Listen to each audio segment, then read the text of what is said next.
Bonjour à tous et à tous, bienvenue sur les vidéos de DJ Stuff. Je suis très heureux de vous retrouver aujourd'hui pour qu'on entame un sujet qui me tient à cœur, c'est-à-dire l'enregistrement.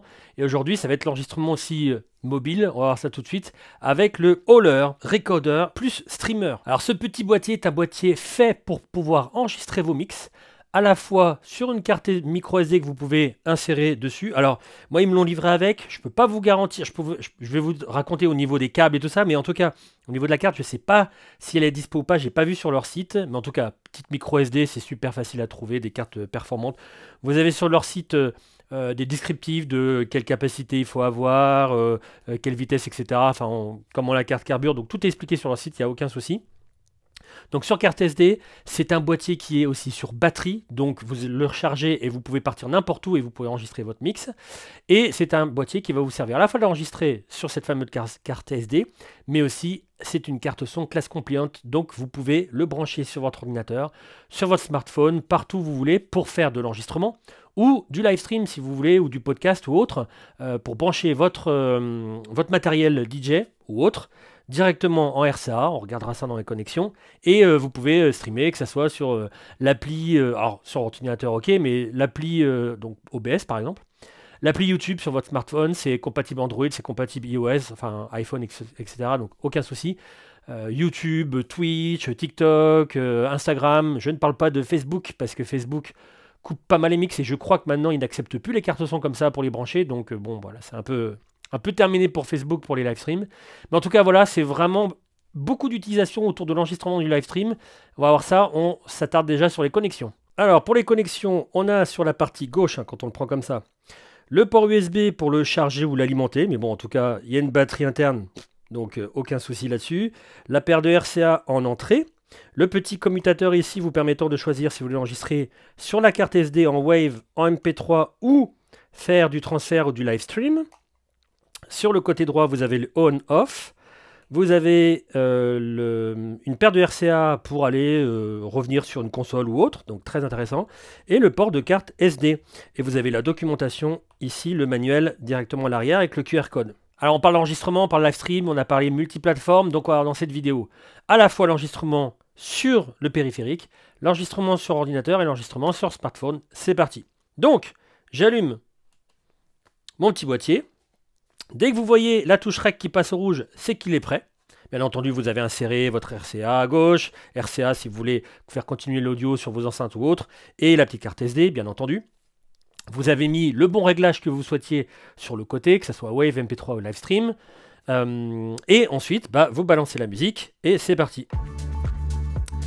Donc, au moment où vous allez appuyer, vous allez avoir le volume avec un petit pic level ici. Évidemment, si vous allez trop...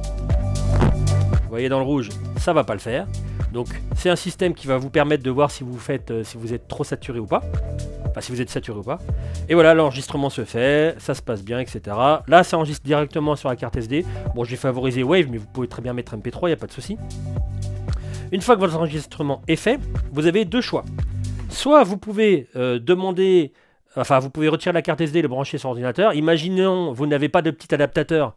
Je crois que j'en ai un ici. De petit adaptateur, vous savez, avec l'encoche pour pouvoir mettre la micro carte SD. Or, en général, c'est vendu avec. Mais imaginons vous l'avez perdu. Vous pouvez quand même brancher. Hop, je vais mettre le Hauler ici de ce côté-là. Donc, je vais l'éteindre. Je me mets exprès pour vous montrer dans la vidéo la partie... je vais mettre sur la partie streaming. Pourquoi? Parce que ça fait aussi office de lecteur de carte SD. De l'autre côté, je branche mon ordinateur. Donc là, on n'est pas encore sur l'enregistrement sur ordinateur. Hein. C'est que la carte SD, mais c'est pour vous montrer que ça va être disponible sur votre ordinateur sans que si jamais vous avez perdu le petit adaptateur. Hop, je me mets sur...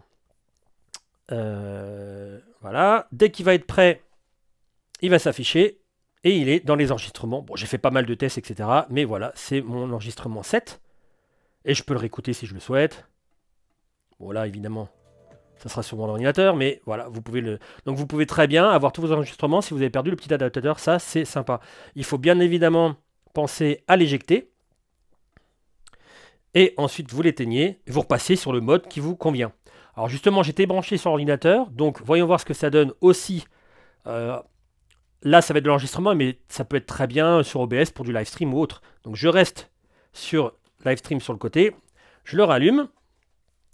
Je vais attendre qu'il s'active. Ça met toujours 10-15 secondes. Et dès qu'il apparaît ici, je vais pouvoir lancer le logiciel que je souhaite. Ça peut être Ableton, Audacity, comme vous voulez, ce que vous avez chez vous. Hop, admettons Audacity.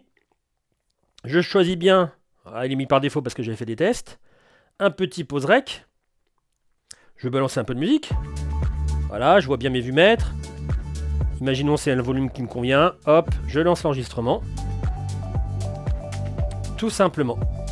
Directement sur l'ordinateur, ça peut être très bien OBS. Allez, je suis chaud, on va regarder ça sur OBS. Je supprime. Hop là. Lancement de OBS. Ça fait un petit moment que j'ai pas fait de tuto sur Livestream. Je sais pas à quelle version je suis ou autre. Mais c'est pas grave. Lançons. Voilà, scène, bah d'ailleurs j'ai aucune scène. Périphérique audio. Ah non, pas vidéo, audio. Tuyau audio. Voilà, capture audio. On va l'appeler Howler. Ok. Je prends Howler. Ok. Et voilà, j'ai bien mon Howler ici.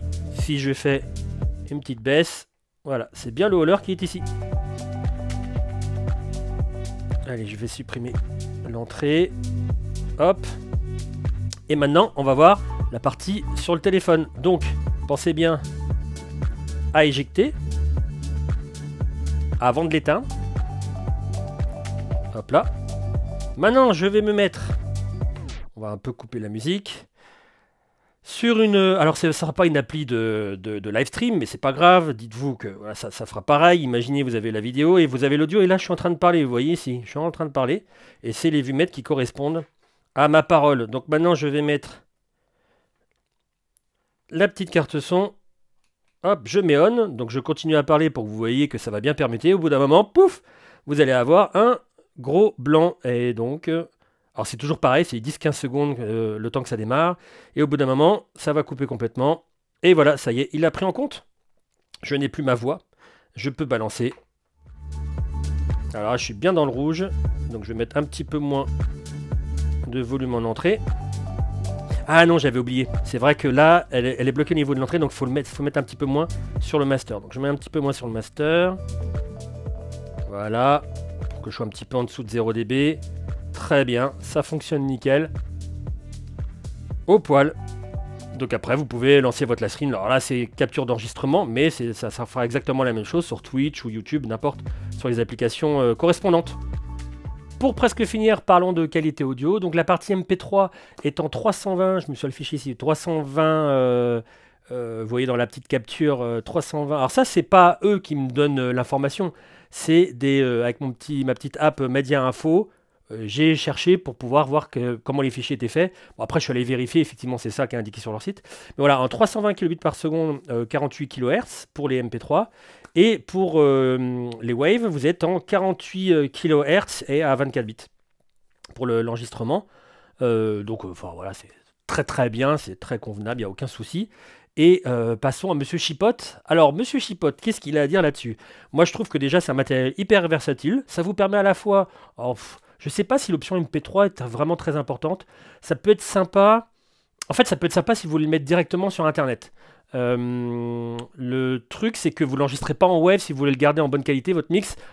Ça ne fait pas les deux. Donc moi, j'aurais plutôt tendance à dire que le MP3 aura été... Bon, c'est un petit plus, ok, il n'y a pas de souci.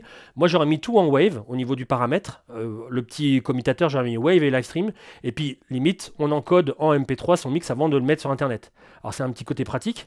Maintenant, vous n'avez pas le wave, ça n'enregistre pas sur les deux. Évidemment, c'est le petit boîtier, c'est déjà pas mal tout ce qu'il fait. Enregistrement sur carte micro SD, c'est cool.